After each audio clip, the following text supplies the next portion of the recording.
Hi all. അപ്പോൾ ഇന്ന് ഞാൻ വന്നിട്ടുള്ളത് നല്ലൊരു അടിപ്പൻ റെസിപ്പിയുമായിട്ടാണ്. എല്ലാവർക്കും ഫേവറേറ്റ് ആയ ചെട്ടിനാടൻ ചിക്കൻ കറിയുടെ റെസിപ്പിയാണ്. അപ്പോൾ നമുക്ക് നേരെ വീഡിയോയിലോട്ട് പോകാം. അപ്പോൾ അതിന് വേണ്ടി ഞാനിവിടെ ഒരു 1/2 kg ചിക്കൻ നന്നായി കഴുകി വൃത്തിയാക്കി ആവശ്യത്തിന് ഉപ്പും 1 ടേബിൾ സ്പൂൺ മഞ്ഞൾപ്പൊടി ഇട്ട് നന്നായിട്ട് തന്നെ മിക്സ് ചെയ്ത് നമുക്കൊന്ന് മാറ്റി വയ്ക്കാം.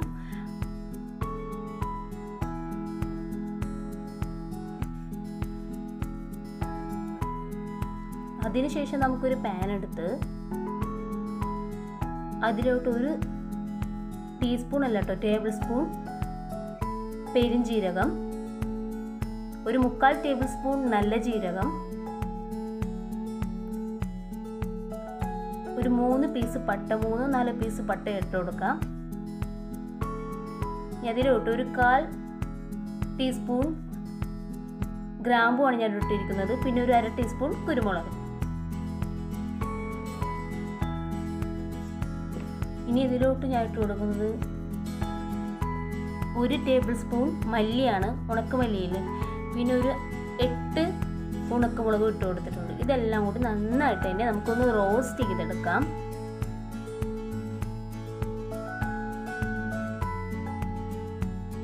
ഇതൊന്ന് നല്ല റോസ്റ്റായി വരുമ്പോൾ നമുക്കിതിലോട്ട് 1 കപ്പ് വരെ തേങ്ങ ചിരവിയതും കൂടി ആഡ് ചെയ്ത് കൊടുത്ത് അതെല്ലാം കൂടി നന്നായിട്ട് തന്നെ ഒന്ന് മിക്സ് ചെയ്ത് കൊടുക്കുക. തേങ്ങ ഒന്ന് ജസ്റ്റ് ഒന്ന് മിക്സായി വരണ വരെ, ഒന്ന് ചൂടായി വരണ വരെ ഒന്ന് മിക്സ് ചെയ്ത് കൊടുക്കുക. ഒരുപാട് വറുത്ത് കിട്ടണ്ട, എന്നാൽ ഒരു പൊടിക്ക് കളർ ചേഞ്ചുമായിട്ടും വരാൻ വേണം.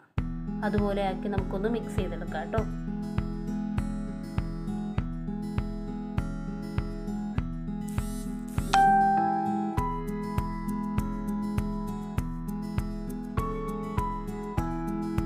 അപ്പോൾ നമുക്ക് അതൊന്ന് ചൂടാറി കഴിയുമ്പോൾ ഒരു മിക്സിയുടെ ചെറിയ ജാറിലോട്ട് ഇതെല്ലാം കൂടി ഇട്ട് നമുക്കൊന്ന് ആദ്യം ഒന്ന് അടിച്ചെടുക്കുക. അതിനുശേഷം കുറച്ച് വെള്ളം ഒഴിച്ചൊന്ന് പേസ്റ്റ് പോലെ ഒന്ന് അരച്ചെടുക്കുക. ഒരുപാട് പേസ്റ്റ് ആയില്ലെങ്കിലും കുഴപ്പമില്ല കേട്ടോ.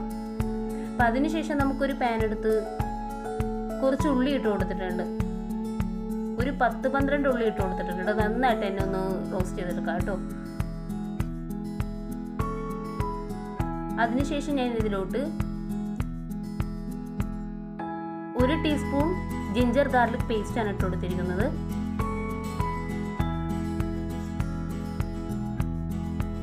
ഇതെല്ലാം കൂടി നന്നായിട്ട് തന്നെ മിക്സ് ചെയ്ത് കൊടുക്കാം.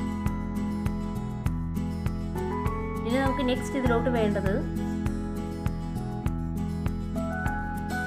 ഞാനിവിടെ 2 തക്കാളിയാണ് ആഡ് ചെയ്തിരിക്കുന്നത്. അതും കൂടി നന്നായിട്ട് മിക്സ് ചെയ്തെടുക്കാം കേട്ടോ. തക്കാളിയൊക്കെ നല്ലൊന്ന് സോഫ്റ്റ് ആയിട്ട് വരണം. നമുക്ക് അതിനുവേണ്ടി ഒന്ന് മൂടി വെച്ചിട്ട് വേണമെങ്കിൽ ഒന്ന് സോഫ്റ്റ് ആക്കി എടുക്കാം കേട്ടോ.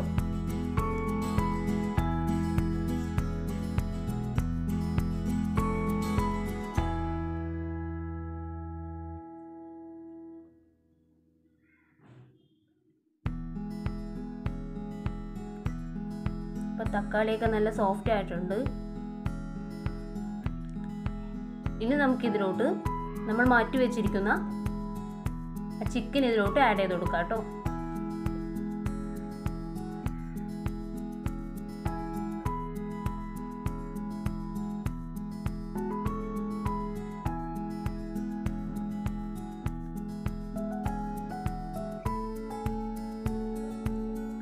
എല്ലാം ഇട്ട് കൊടുത്തൊന്ന് മിക്സ് ചെയ്ത ശേഷം നമ്മൾ നേരത്തെ അരച്ചു വെച്ചിരിക്കുന്ന ആ ഒരു അരപ്പില്ലേ,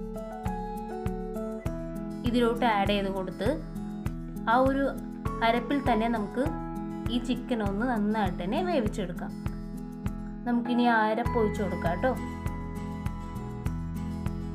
ആവശ്യത്തിന് ഉപ്പ് ഇട്ട് കൊടുക്കാം.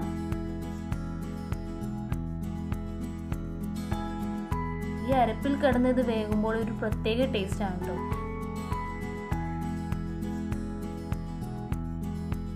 ആവശ്യത്തിന് കറിവേപ്പിലയും കൂടി നമുക്ക് മേളിൽ ഇട്ട് കൊടുക്കാം. ഇനി നമുക്ക് മൂടി വെച്ച് വേവിച്ചെടുക്കാം. അപ്പോൾ ഇത് നല്ലോണം വെന്ത് കിട്ടിയിട്ടുള്ളത് റെഡി ആയിട്ടുണ്ട് കേട്ടോ. എന്തായാലും ഒന്ന് എല്ലാവരും ഇതൊന്ന് ട്രൈ ചെയ്ത് നോക്കുക. എൻ്റെ ചാനൽ ആദ്യമായിട്ടാണ് നിങ്ങൾ കാണുന്നതെങ്കിൽ ഒന്ന് സബ്സ്ക്രൈബ് ചെയ്യുക. അതിനോടൊപ്പമുള്ള ആ ബെല്ലൈക്കനും കൂടി ഒന്ന് പ്രസ് ചെയ്യാൻ മറക്കരുത്. പിന്നെ ഇഷ്ടപ്പെട്ടാൽ ലൈക്ക് ചെയ്യാനും ഷെയർ ചെയ്യാനും കമൻറ്റ് ചെയ്യാനും മറക്കരുത്. അപ്പോൾ ഇതുപോലെ അടിപൊളി റെസിപ്പീസുമായി നമുക്ക് നെക്സ്റ്റ് വീഡിയോയിൽ കാണാം. Okay, by.